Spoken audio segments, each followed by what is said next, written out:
All right, ladies and gentlemen, you are welcome to another great episode on your favorite political talk show, The Truth with Ben Jokes. Now, for 2 to 3 days on this channel, I haven't really talked about the issue of insecurity in Nigeria. But the truth of the matter is, insecurity in Nigeria remains on the rise, and these criminals are getting bolder and bolder by the day. They started by attacking people in remote areas, if you remember. Then they moved to highways linking major cities. Now, they have come as far as the Federal Capital Territory in Abuja, and they have even started attacking people in their houses. So far, this year alone, they have attacked 5 estates in Abuja, kidnapping people, killing people. The monsters that northern Nigeria bred are about to swallow them. Yesterday, the Katsina government held an emergency security meeting, and the details of that meeting shows that there is fire on the mountain. Before I show you the details and how Nigerians reacted, let me quickly show you this leaked memo. You know, when we talk about corruption in government and the lack of political will by the TINUBU administration to tackle these issues, some people will think we are just exaggerating. How can you tackle something that you are a part of? Now, I'm going to show you a memo. This memo was from the SGF, George Akume, to TINUBU himself. Look at how the papers reported it. New national minimum wage. Leaked memo requests 1 billion naira for inauguration of tripartite committee just to gather the people that will talk about the new minimum wage. 1 billion naira to gather them. A memo sent to TINUBU by the Secretary to the Government of the Federation, SGF, George Akume, requesting for approval of funds for the inauguration of the Tripartite Committee on New National Minimum Wage is currently circulating on the social media. The leaked memo, with file number 58957 S1T6419 and signed by the SGF, sought approval for the sum of 1 billion naira only for the inauguration of the new National Minimum Wage Committee. The memo was sent to TINUBU on January 18, 2024. AIT correspondent Ebuwa Omo Osage, who sought confirmation on telephone from the Director of Information Office of the SGF, Segun Omohiosen, at about 10 a.m. Friday, was told to step down the story and wait for clarification. As at the time of filing this report, the Director of Information Office of the SGF is yet to respond to our inquiries. The Tripartite Committee on the new National Minimum Wage was inaugurated on January 26, 2024. Now, think about it. Would a man like His Excellency Peter Obi be president? Then you will write to him that you want to use 1 billion naira to inaugurate a tripartite committee to sit down and discuss minimum wage. Do you know how many people's wages that 1 billion naira alone can cover? This is what we are talking about. Remember, Obi said if the president and his family members are not stealing, 50% of stealing in government is gone. What you are is what you will attract.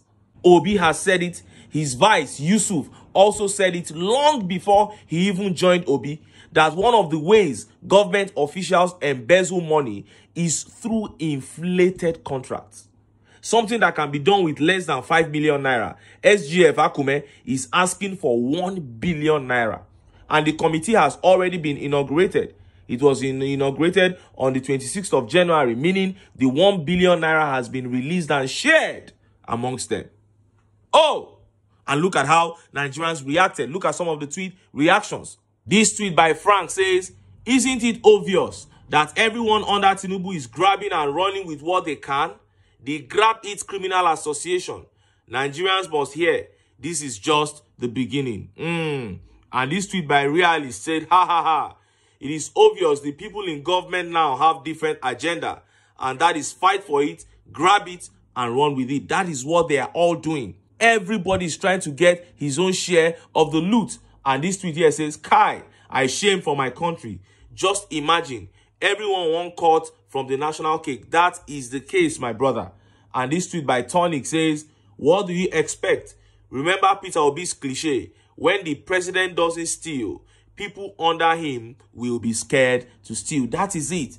That is just it. When the people know who you are, they read your body language, they will act accordingly. And that is what is happening here. You send a memo asking for 1 billion naira to set up a committee of just people to sit down and talk. What a criminal act.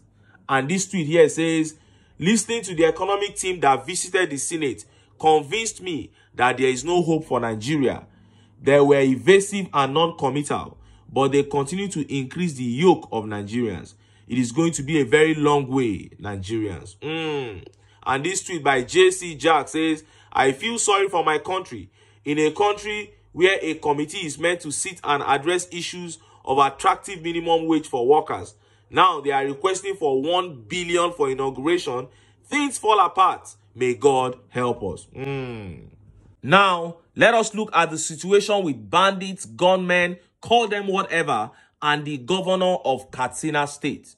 If you recall, former senator of Kaduna State, Shehu Sani, narrated how 2 of his friends, who are sitting senators, narrowly escaped kidnappers. In 1 week, gunmen have taken out 3 traditional rulers in Ekiti and Kwara State. And a week before then, they kidnapped the director of Federal Housing Authority in Nigeria in his house in Abuja. You can see that these criminals are no longer interested in the masses. They are now after the so-called big men. And after what was believed to be a narrow escape for the governor of Katsina State yesterday, the man hurriedly called an emergency security meeting. And look at how the papers reported it. Governor Rada says his bandits' targets asks Katsina residents to protect themselves against attacks.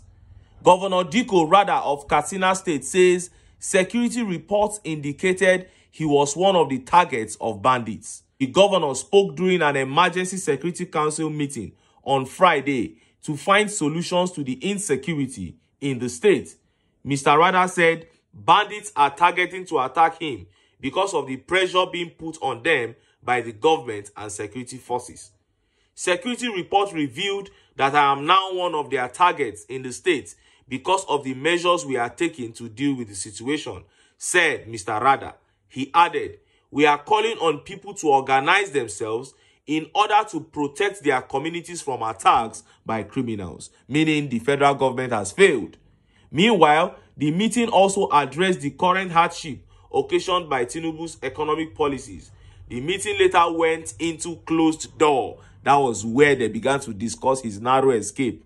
The expanded Security Council meeting included heads of security agencies, emirs of Katsina and Daura, relevant government officials, religious leaders, traders associations, and local government chairs, amongst others. Now, you saw there that they later went into closed doors because they preferred to hide the details of the attack that was made on him. What actually happened, and this happened within the state, within Katsina. You can see what is happening in Nigeria. We are not talking about remote areas now. Of course, you know, for an attempt to be made on a governor, it has to be within the state. So an attempt was made on him, and they are now trying to hide it from the people. And the guy has come out to tell the people that, listen, go and defend yourselves. Go and organize yourselves and get ready for attacks from these people. That is the level that we have descended to. And these bandits, these gunmen, are not strangers. These are the people that APC guys brought into this country in 2014-2015 as militia to fight the Jonathan government if Jonathan refused to relinquish power after losing the election. And as soon as Jonathan put that call through to Buhari and congratulated him and left office, that was where the confusion started from. Since then, these guys have been running rampage on Nigerians. And look at how Nigerians reacted. Look at some of the tweet reactions. This tweet by Queen B says, has he forgotten that those terrorists, bandits, and kidnappers are their brothers and sisters doing their legitimate business? Nasir El-Rufai. Yes, That was what El Rufai said when they were using these criminals to terrorize Christians. But now they have lost total control of them. And this tweet by Gaby Marshall says, so we can now accept that the military and security agencies have failed, right? Wow. And this tweet by Nigerian says, failed government. Yes, that is what it is. These people have totally, the security architecture of Nigeria has fallen apart. And this tweet by Derek says, that's the only option since government can no longer protect its citizens. That is it. And this tweet by Omobayo says, great advice. Every Nigerian must now get themselves together and get armed to defend themselves against the armed headsmen terrorists all over Nigeria. Oh, and Victor here says, laugh out loud. Communities have been left to fend for themselves. Elections have consequences. People must learn the hard way. Oh, and that is the current security situation in Nigeria. And this is how it will continue until Nigerians kick this evil association called the APC out of power. But until then, make I still enter town. Make I go get some ogbonge political news where una go like. Why? Because of una. Now I dey here. So, don't go away.